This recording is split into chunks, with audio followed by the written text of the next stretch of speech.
vraiment. Et j'espère que ces deux affirmations-là, vous les partagez.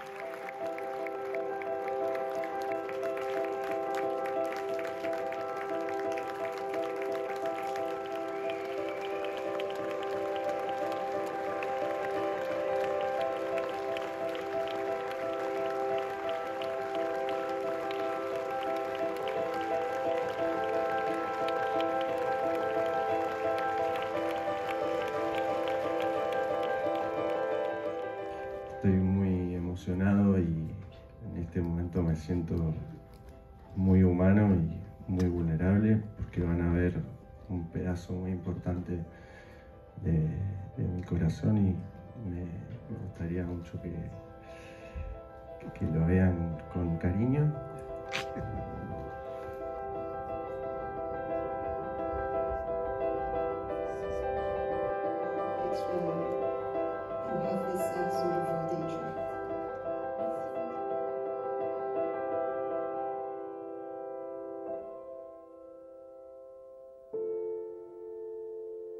Muy buenas, un gusto estar con todos ustedes aquí en el Cinematógrafo, el cine en la tele. Estamos en Cannes. Sígame la cámara, mira dónde estamos. Toda esa esta es la zona de prensa. Bueno, vamos para acá. Nada, vamos a encontrarnos con Hernán Rosselli, el director de un film que está en la sección La Quincena de los Realizadores. Se llama Algo Nuevo, Algo Viejo, Algo Prestado. Película notable de Rosselli, tercer película de este director, que recordarán quizás su primer película titulada Mauro. Así comienza el cinematógrafo.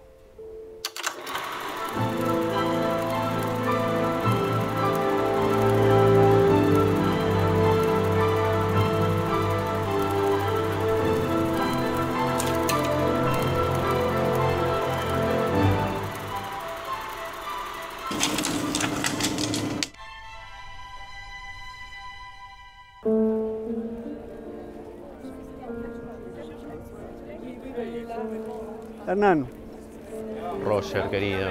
tu primera impresión de estar acá en Cannes con tu película. Alegría, la verdad. Como en principio sorpresa por la selección y alegría, la verdad que es el festival de festivales. Pensé que iba a estar más choqueado por todo el show off y el mundo, ¿no?, de otra escala de la competencia oficial, pero la verdad que me pareció una ciudad muy hermosa. También vos estás en una sección que tiene una historia, una tradición, que es la menos asociada al espectáculo, ¿no? Sí, la verdad que muy contentos por el equipo de programación, son todos geniales. Álvaro siempre confió en la película, Álvaro Arroba siempre confió en la película desde el primer momento, así que muy, muy agradecidos porque es una apuesta. Nosotros sabemos que es una película que quizás para el gran público es un poco difícil, pero bueno, tiene su aliento popular también y la verdad que el equipo de programación confió en la película desde el primer momento. Y nos avisaron con bastante anticipación, cosa que eso nos ayudó también a poder terminarla en tiempo y forma. Claro, porque no era una cuestión sencilla. Cannes muchas veces es el lugar de estreno de películas a medio cocinar, ¿no? Todavía no.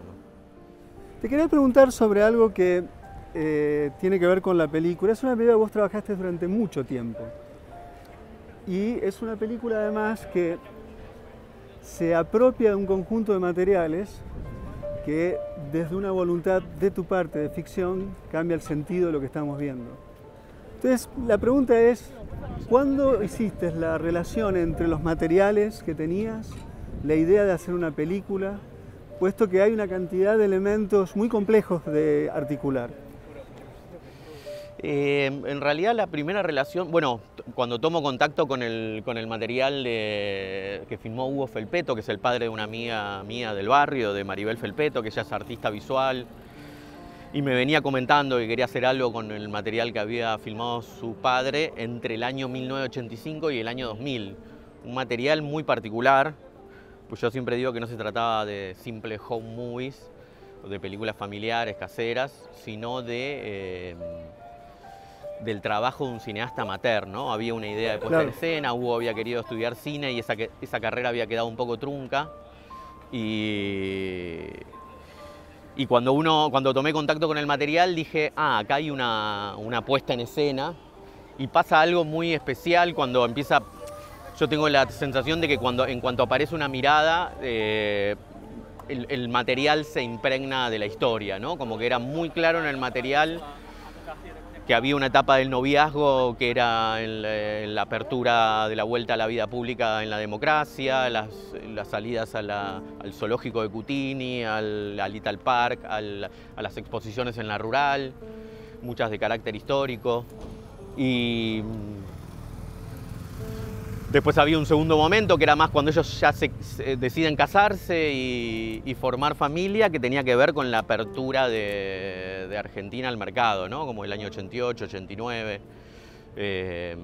Y a mí, lo primero que cuando veo esto digo, bueno, tenemos que hacer algo, no sé muy bien qué, sin saber muy bien qué. Le digo a Maribel, esto es un material genial, tenemos que hacer algo juntos.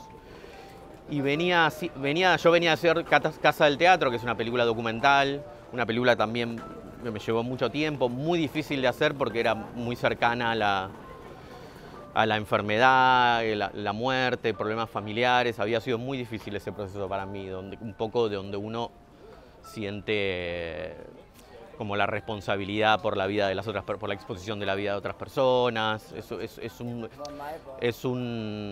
Fue una película donde las decisiones éticas eran siempre complicadas, requerían de mucha meditación. Entonces tenía ganas de hacer una ficción. Cuando yo conocía un poco la historia de los Felpeto a través de Maribel y decido entrevistarlos, lo que pasaba en esas conversaciones era que hablábamos de cine, porque Hugo era bastante cinéfilo, Alejandra también, siempre tuvieron todos una vocación artística en la familia. Entonces surgían un poco surgían en las charlas las películas que yo llamo los grandes clásicos de la clase trabajadora suburbana del conurbano, que son El Padrino, Érase una vez en América. Y esas películas, sobre todo como la segunda película del Padrino, Buenos Muchachos o Érase una vez en América, compartían un poco la misma estructura que contaba la fundación de una familia en un tiempo pasado y en tiempo presente con una estructura paralela, esa misma familia en crisis o en decadencia, ¿no? En clara decadencia. Entonces, lo que le digo a los Felpeto así abiertamente es, bueno, filmemos El Padrino, entonces filmemos una variación sobre alguna de esas películas de gángster. Ellos estaban dispuestos a interpretar los papeles, sí, porque eso es clave, sin eso no se puede. Sí, les entusiasmaba más esa idea. Que lo otro. Como que finalmente íbamos a poder hablar del suicidio, que es un tema que para mí es importante y es una tragedia de la que los Felpeto no son ajena, pero dando un pequeño rodeo por la ficción, ¿no? Que si hubiese sido directo, hubiese sido quizás más doloroso. Y esta pequeña fantasía nos envalentonaba a meternos de lleno, ¿no? Como decir, bueno, vamos a tratar un montón de temas personales que para nosotros son importantes, pero dando un pequeño rodeo por la ficción. A la vez, yo creo que esa asociación con esa serie de películas es muy particular de la clase media argentina, ¿no? Como yo siempre digo, que es como una especie de variación como del grabado de Goya, que digo, como los sueños de la razón producen gángsters en vez de monstruos, ¿no? Como hay algo ahí de la identificación con esas películas, de la trama de lealtades y traiciones y de la posibilidad de ascenso social, que también refleja un poco los límites de la clase trabajadora, ¿no? Como decía un célebre sindicalista argentino, la fortuna, y como bien saben los hijos de buena familia, la fortuna no se amasa trabajando. Entonces, bueno, nada, como que me parecía que ahí se desplegaban una serie de temas interesantes para tratar en la película, ¿no? Como ese fue el punto de partida y están todos entusiasmados. Obviamente fue un proceso largo y hubo variaciones. Al principio Hugo iba a estar vivo, iba a ser uno de los personajes protagonistas. No se llevaban muy bien con Maribel en escena, entonces decidimos que quizás era más importante que el personaje esté muerto y Maribel tenga que elaborar un duelo. Eso iba a justificar un poco la la utilización del archivo y la revisión del pasado. Digo, como la verdad que salimos a filmar con 10 páginas de guión en la que yo filmé el fondo y el funcionamiento de la organización, y eso me permitió escribir orgánicamente el guión en el mismo proceso en el que filmaba, que era algo que yo había hecho con Mauro. O sea que, claro, porque es muy complejo. Yo pensaba o sea, cómo ibas añadiendo situaciones. Es decir, ahora tengo la respuesta. O sea, ahí como había una estructura relativamente de escenas con situaciones de llegada y final, y sobre eso fuiste encontrando más. Sí, como que había una primera versión del tratamiento en la que Hugo estaba vivo. Con esa versión salimos a filmar el funcionamiento de la organización, como lo que yo llamo el fondo, un poco para irritación allí de los productores, como que están acostumbrados a una estructura más convencional. Y yo creo que son un poco herencia de sobre todo de las entrevistas que dio Renoir a finales de los 50 en Cahiers du Cinéma, y del libro que se llama Mi vida y mis films, donde para mí está un poco todas las contraseñas del cine de la Nouvelle Vague y del cine contemporáneo, que es esta especie de revisión que él hace habiendo empezado a filmar en el cine mudo y siendo parte de la primera generación que fundaron los cineclubes y empezaron a pensar el cine. Como que ahí empiezan a pensar una tradición de un cine artesanal que va en paralelo a la del cine industrial, ¿no? Porque Renoir era un tipo que aparte había trabajado con Zanuck en la Fox, entonces tenía muy claro cómo era lo que él llama la cultura del blueprint, y un cine más industrial, planificado, donde mucha fuerza y mucho esfuerzo está puesto en la preproducción, y un cine quizás que cargaba un poco las tintas en el rodaje, ¿no? Y en la improvisación y cierto margen de improvisación en el rodaje. Entonces, empezar a filmar así, con apenas unas ideas y unas hipótesis del tema de la película, a mí me permitía organizar una serie de signos y elementos de la película. Por ejemplo, la utilización de los anillos surgió ahí, filmando en esa primera etapa, ver qué actor genera más material y qué actor no, qué personaje funciona más, ¿no? Como que eso permite un poco encontrar el equilibrio de los materiales. De esa forma se produce como esa especie de experiencia del espectador que a mí me interesa tanto, que es la idea de que hay una dosificación de información muy ambiciosa, pero el espectador vive la experiencia de entrar a un mundo desconocido.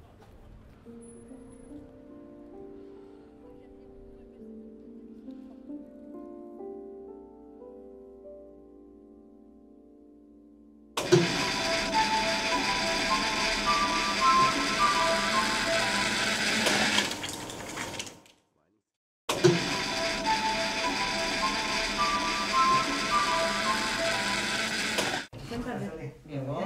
¿Todo bien? Bien, bien. ¿Quieres tomar algo? No, gracias. ¿Seguro? Sí. ¿El laburo qué tal? ¿Qué onda? Bien, dentro de todo. ¿Anda bien la herrería, che? Sí, por suerte todo bien. Bueno, me alegro. ¿Los chicos? Los chicos, bien. El otro día los vi jugando ahí en el taller, adelante. Sí, están grandotes los chicos. Sí. Están grosos. Sí. Muy grande. Sí, nosotros estamos viejos ya. Todo crece. ¿Y cómo era que se llamaban? Cauquel y Iago. Ay, sí, siempre me costaban los nombres divinos. Son Sí, igual, re lindo. sí, son hermosos. ¿Sabes que estaba con una inquietud que me surgió porque me llegaron algunos comentarios? ¿Puede ser que estén levantando juego en tu casa?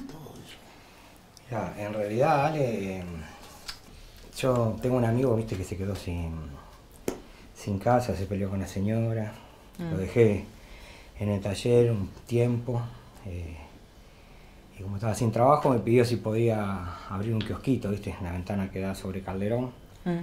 Y como abrieron la nueva escuela esta, quería vender algunas golosinas y cosas así para los chicos. Sí. Y después, bueno, me enteré que estaba levantando algunos numeritos ahí en el bar y después, bueno, ahí también en el kiosquito, viste. En realidad no pensé que tenía una clientela, viste. ¿El para quién labura? Y tengo entendido que labura para Pignia, que está levantando el juego que era de José Gil, viste. Ah, que lo dieron por muerto a José Gil ya.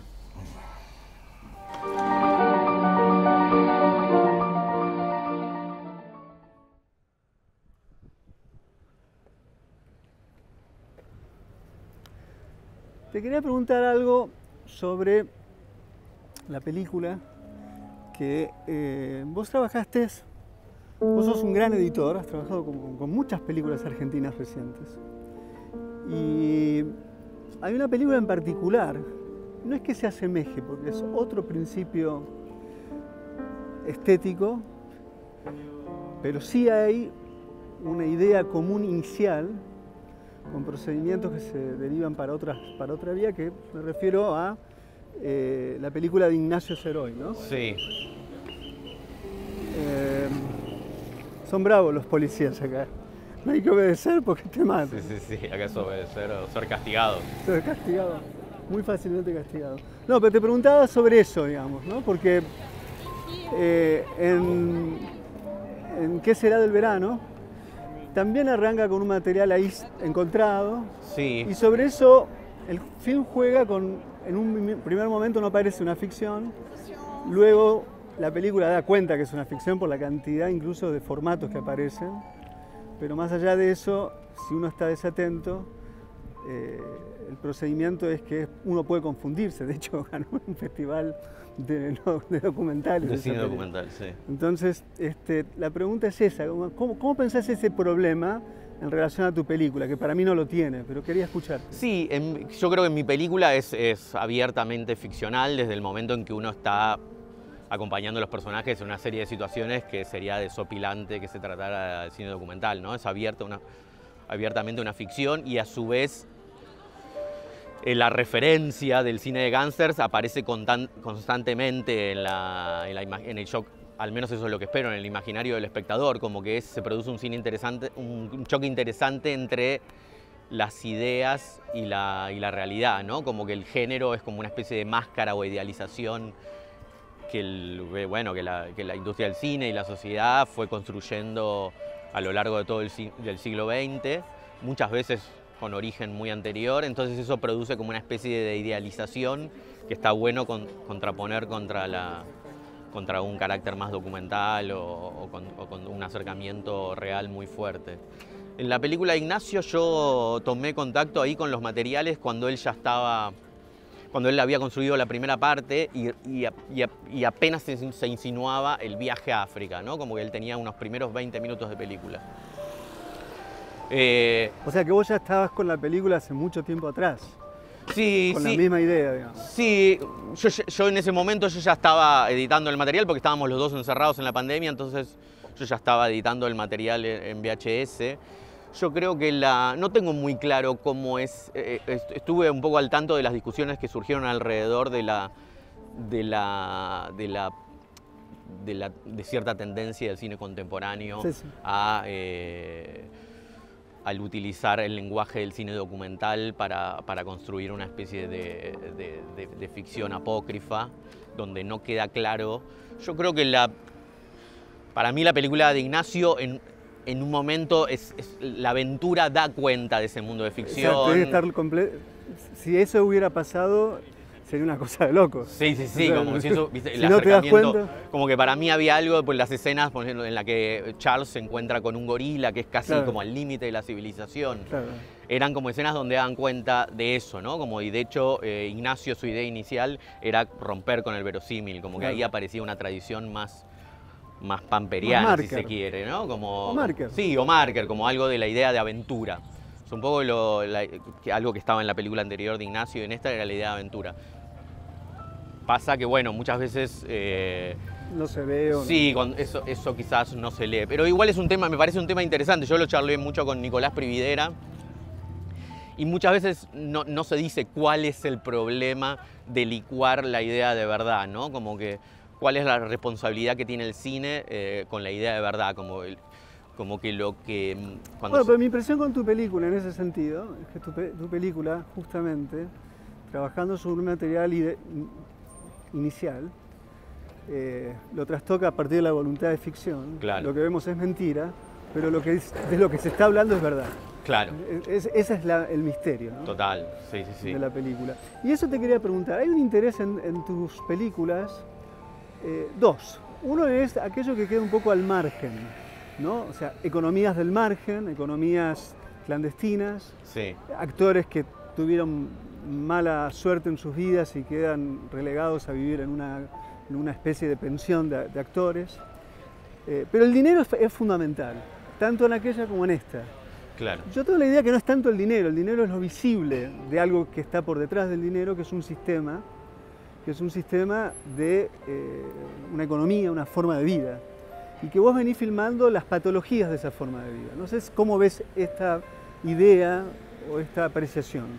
Yo creo que sí, digo, hay algo interesante del mundo de la quiniela. O sea, yo accedí a ese mundo un poco porque cuando mis hijos se separaron, mi vieja empezó a trabajar como data entry para el Chino Sabela, que es un banquero muy conocido de Zona Sur, como se conoce ahí en la jerga a los capitalistas del juego. Y creo que esta especie de organización en esencia, según lo entiende la policía, es una organización mafiosa porque es una especie de emprendimiento clandestino en el seno de una familia, o sea, tiene todas las características de una organización mafiosa, que se empieza a violentar cuando entra la droga, ahí se pone un poco más violenta. Yo creo que para mí es como una especie de organización protocapitalista, ¿no? Como que hay algo del funcionamiento de la sociedad que todo, incluso el cine, empezó de forma clandestina, ¿no? Como la industria del cine como la conocemos. Yo siempre cuento la anécdota de que, bueno, cuando los productores de Hollywood para empezar para filmar en Estados Unidos tenían que pagar un canon a la empresa de Edison que tenía la patente del cinematógrafo, y que los productores para no tener que pagar ese canon se empiezan a mudar a la costa oeste. Entonces Edison contrata pandillas para forzarlos a pagar el canon y boicotear los rodajes, y a su vez los productores independientes, llamados outlaws en ese momento, contrataban pandillas para defenderse de los matones de Edison. Entonces, la historia del cine no está ausente de estos funcionamientos mafiosos, ¿no? Es el arte que acompaña un poco la historia del capitalismo. Claro, y esta sería como la versión más... o sea, los ricos juegan en la bolsa. Claro. ¿No?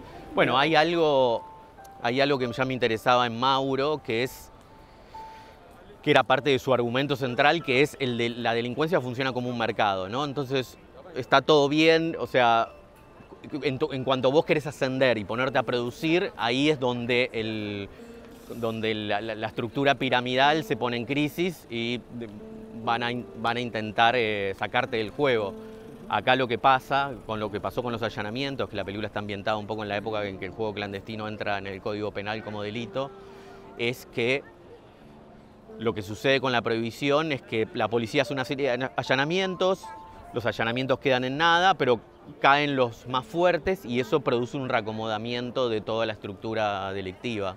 Generalmente ese reacomodamiento, como se ve en Rosario y como se ve en lugares donde hay narcos, es muy violento, ¿no? Porque no se termina de erradicar el problema y a su vez se mueven las fichas en el tablero, ¿no? Es un tema, la verdad, que muy, muy complejo, que escapa no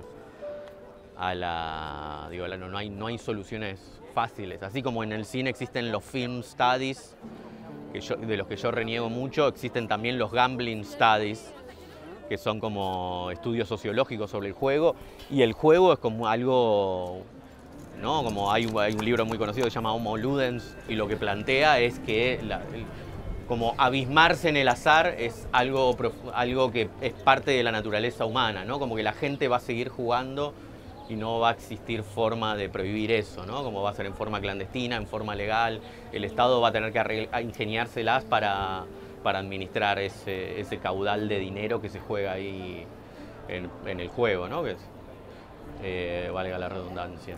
Una última pregunta, que es en relación al título. El título parece una confesión de cómo está hecha la película, ¿no? O sea, algo nuevo que filmaste, algo viejo que existía, algo prestado, ¿no? Sí, que es el mismo material, claro. Creo yo, ¿no? Como algo... O yo también digo muchas veces cosas de la vida de los actores son tomadas prestadas en función de la ficción. Sí, yo creo, digamos, lo que me gustaba de ese título era que unía, en principio, en la trama tiene un lugar muy importante porque los felpetos son bastante supersticiosos y es parte de una superstición general en relación al casamiento, que es el momento donde se produce la unión entre los personajes principales, como el punto fundacional. Y por otro lado daba cuenta un poco de la hechura de la película, que es algo que para mí es importante, ¿no? Como yo para investigar y para escribir el guión utilizo un poco las técnicas de los cronistas, ¿no? Como me encuentro con personas, las entrevisto. Digo, Argentina tiene una tradición muy grande de cronistas, Leila Guerreiro, ¿no? Rodolfo Palacios, Ricardo Rajendorfer, que tiene un pequeño papel en la película. Y esa literatura da cuenta también un poco de la forma en la que está hecha, ¿no? Y para mí ese es un ejercicio muy, muy interesante.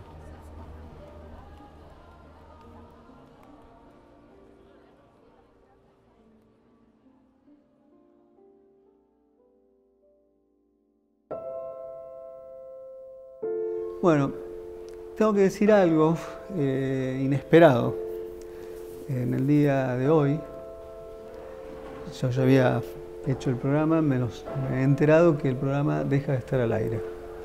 Es decir, que este es nuestro último programa.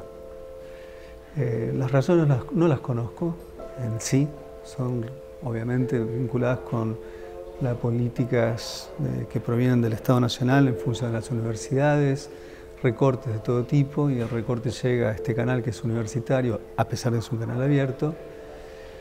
Y entre las cosas que decidieron sacar para gastar menos es el cinematógrafo. El programa que el año pasado ganó a nivel nacional su premio a mejor programa cultural del país. Se ve que no valió la pena o no lo sabemos.